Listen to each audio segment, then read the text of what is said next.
Shout out to all the members of my Discord, the two servers, Hatman Boxing and Hatman and the Gang. I was having a conversation with CG in my Hatman and the Gang Discord server, and we were talking about Ben Davison.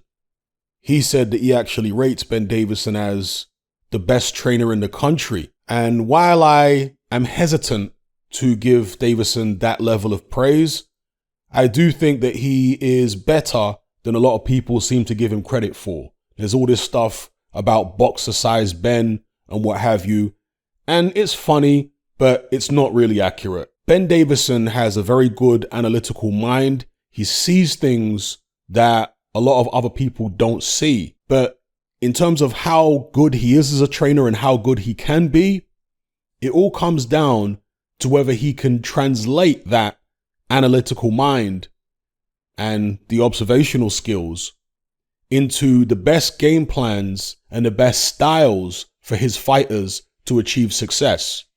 Boxing is called the sweet science, but it's as much of an art form as it is a science. You can't solve every boxing equation with scientific thinking. There has to be an element of intuition as well. And the reason for this is, if you're so deep down the rabbit hole with regards to just the scientific aspect of boxing, you throw this, I throw that, you stand here, I stand there. If you're hyper focused on that, you might miss other things, such as the psychological state of your fighter, the psychological state of the opponent. You might miss the biomechanics element, whereby just because a guy is tall, it doesn't mean that he's going to be best fighting at long range. He might be a tall guy that doesn't have particularly long arms, or a short guy that has really long arms. Adonis Stevenson, for example, at 175 pounds, he was, 5'10", 5'11"?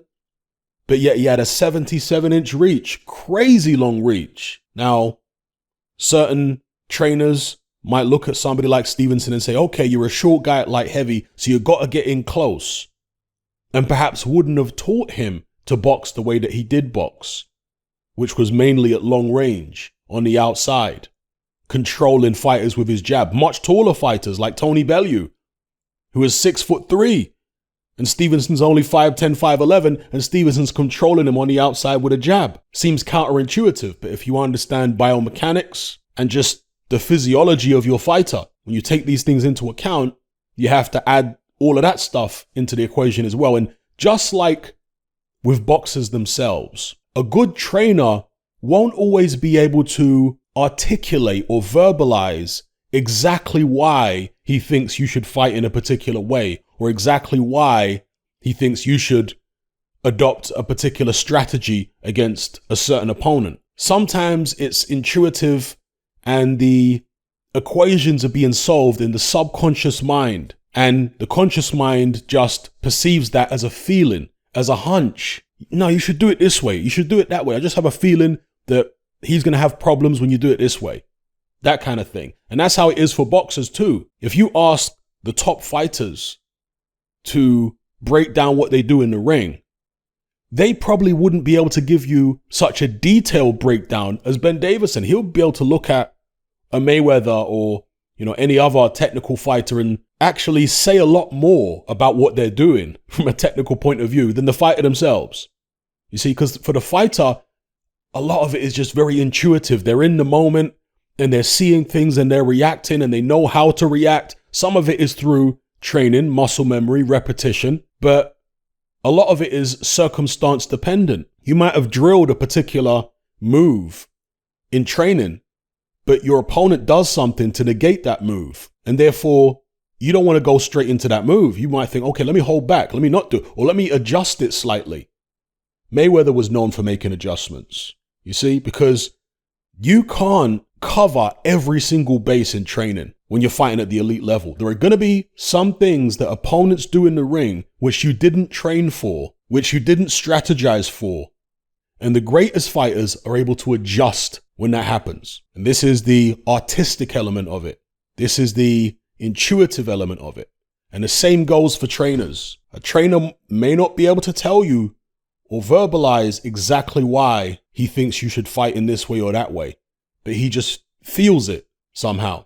And that's the question I have with Ben Davison. Does he have that level of intuition? Does he have the artistry to combine with his science? Because he's clearly got that kind of scientific brain where he's able to analyze everything, and this, he throws this one and I throw that, my fighter throws this one and he's doing this. And you understand, all that scientific thinking is very, very good, very impressive, but the artistry needs to be married with it. And we'll see. He's got Josh Taylor at the moment. I know he's got a bunch of other fighters. He has worked with Tyson Fury in the past.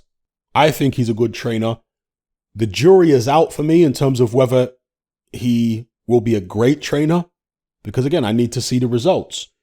Josh Taylor was pretty much the finished article when he joined Ben Davison. I've noticed a few little tweaks here and there, but nothing too dramatic. The truth is there wasn't much wrong with Josh Taylor to begin with, so I guess there wasn't really much to change. You wouldn't necessarily expect to see much difference since joining Ben Davison. But nevertheless, with his younger fighters, less experienced fighters, with the other talent he's working with, I want to see some results over time before I'm convinced that, yes, this guy actually is maybe the best trainer in the UK, or certainly right up there with the likes of Shane McGuigan and what have you. Anyway, let me know what you guys think in the comments below about Ben Davison. I know there's going to be plenty of boxer-sized Ben comments and all this kind of stuff, and it is funny, but it is a bit unfair. I don't think it's very accurate. I think he's better than that. And look, I'm aware that he wasn't able to teach Tyson Fury anything new at the time when Tyson Fury was with him, or at least if he did teach him anything new, he couldn't teach him anything beyond a certain point where Fury had got everything that Ben had to say, and beyond that, there was no more information that he could give Fury, really. And they were just going over the same old things. But bottom line is, I think Ben Davison's a lot better than people give him credit for. Let me know what you guys think in the comments below. Come and join me on Patreon and access my weekly no-holds-barred, censorship-free podcast where we lift the lid on a wide range of controversial topics. It's not mainstream friendly, it's not politically correct, but that's the whole point.